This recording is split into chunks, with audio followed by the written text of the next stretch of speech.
Want to create an opening like this? Let's get started. First, prepare several photos or videos. In this example, I'm using 9 videos. Import the first video into your timeline. Make sure you set the ratio and remove the original sound if your clip has audio. Next, adjust the clip duration.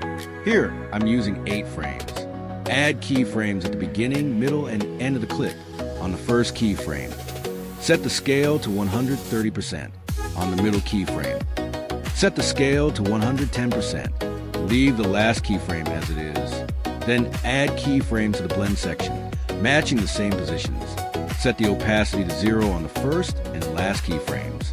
Next, duplicate the clip and place it above the middle keyframe. Duplicate as many clips as you want.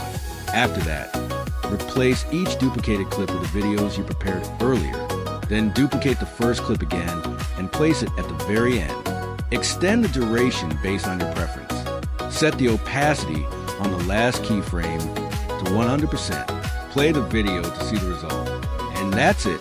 Your opening animation is ready. Simple, right?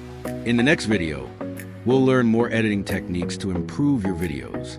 So make sure to like, comment, follow, or subscribe so you don't miss the next tutorial. Thanks for watching, and see you in the next video.